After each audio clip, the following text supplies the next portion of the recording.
ब्रह्मपुत्र नदी पर एक बांध बनाने की तैयारी कर रहा है। बांध को लेकर जिनपिंग और उनकी रेड आर्मी की मंशा है। China is building a super dam on the Brahmaputra. Tonight is about China's next mission. क्या दो हिमालयन नेशंस भारत और चाइना के बीच में वाटर वॉर स्टार्ट होने वाला है? क्योंकि चाइना जो है वो वाटर को वेपन की तरह इस्तेमाल कर रहा है भारत के खिलाफ, क्योंकि चाइना कंस्ट्रक्ट कर रहा है दुनिया का सबसे बड़ा हाइड्रो पावर प्रोजेक्ट और ये 60,000 मेगावाट का होगा। इसका नाम मोटो मेगा डैम होगा और ये यारलुंग शांगपो रिवर पर स्थित है, जो भारत में हम माइटी ब्रह्मपुत्र नाम से जानते हैं। गलवान के बाद की बात अगर हम कर लें तो न्यू दिल्ली इस चीज़ को लेकर के कंसर्न है, क्योंकि बीजिंग अगर वहाँ पर ऐसा डैम कंस्ट्रक्ट करता है तो फिर इससे ड्रिंकिंग वाटर जो एस्टिमेटेड है कि 1.8 बिलियन लोग इंक्लूडिंग कंट्रीज जैसे कि चाइना, इंडिया, भूटान और बांग्लादेश ये प्रभावित होंगे। चाइना इसको मदर ऑफ ऑल डैम्स के नाम से भी प्रमोट कर रहा है और चाइना इसका इस्तेमाल करेगा आर्टिफिशियल फ्लड्स लाने में रेनी सीजन के समय। और इसी बात को लेकर के भारत ने भी प्रपोज करा है एक 11,000 मेगावाट का हाइड्रो पावर प्रोजेक्ट जो सियांग रिवर पर होगा, अरुणाचल प्रदेश के अपर सियांग डिस्ट्रिक्ट में। क्या भारत का जो डर है वो वाकई सच है? तो 2021 में चाइना ने मेकोंग रिवर के वाटर फ्लो पर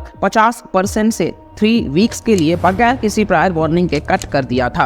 और इसके वजह से आप देखोगे तो साउथ ईस्ट एशियन कंट्रीज में including Cambodia, Laos, Myanmar, Thailand और वियतनाम लाखों लोग प्रभावित हुए थे।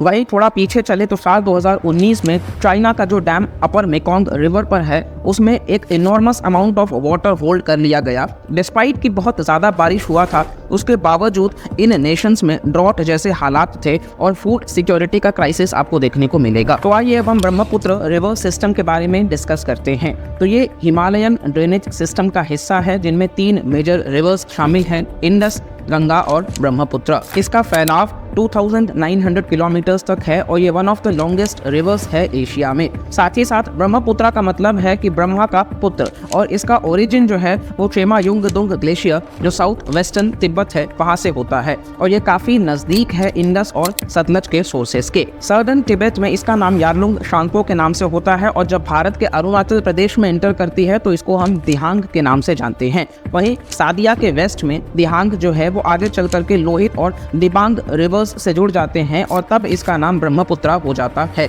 और आगे चल करके ये जब बांग्लादेश में जुड़ता है तो फिर इसका नाम जमुना हो जाता है और फिर ये गंगा के साथ मिल जाती है सुंदरबंस डेल्टा में। दुनिया का सबसे बड़ा और सबसे छोटा रिवर आइलैंड्स जो माजुली और उमानंदा है ये ब्रह्मपुत्र रिवर में ही है, आसाम राज्य में। अगर हम ब्रह्मपुत्र रिवर के लेफ्ट बैंक ट्रिब्यूटरीज की बात कर लें तो लासा रिवर है, नयांग रिवर है, पारलुंग जांगबो रिवर है, लोहित रिवर है, धानसिरी रिवर है और कोलोंग रिवर है। वहीं अगर हम इसके राइट बैंक ट्रिब्यूटरीज की बात कर ले तो Kameng river, Manas river, Beki river, Raidak river, Jaldhaka river, Teesta river और सुबानसिरी रिवर शामिल हैं। कामेंग रिवर पर देखें तो वहाँ पखुई वाइल्ड लाइफ सेंचुरी और काजीरंगा नेशनल पार्क आपको देखने को मिल जाएंगे। वहीं मानस रिवर की बात कर ले तो वहाँ रॉयल मानस नेशनल पार्क जो भूटान में है और वहीं मानस वाइल्ड लाइफ सेंचुरी जो भारत में है ये आपको देखने को मिल जाएंगे। तीस्ता रिवर की बात कर ले तो शो लामो लेक जो नॉर्थ सिक्किम में है वो यहाँ पर आपको देखने को मिल जाएगा। साथ ही रंगीत रिवर इसकी एक मेजर ट्रिब्यूटरी है जो तीस्ता के साथ मिल जाती है। दिबांग रिवर की बात कर लेते हैं तो यहाँ मिशमी हिल्स आपको देखने को मिल जाएगा। आइए जानते हैं कि भारत के कौन कौन से राज्यों से ब्रह्मपुत्र नदी बहती है। तो अरुणाचल प्रदेश, असम, मेघालय, नागालैंड, वेस्ट बंगाल और सिक्किम शामिल हैं और गुवाहाटी और डिब्रूगढ़ जैसे इंपॉर्टेंट अर्बन सेंटर्स भी आपको देखने को मिल जाएंगे।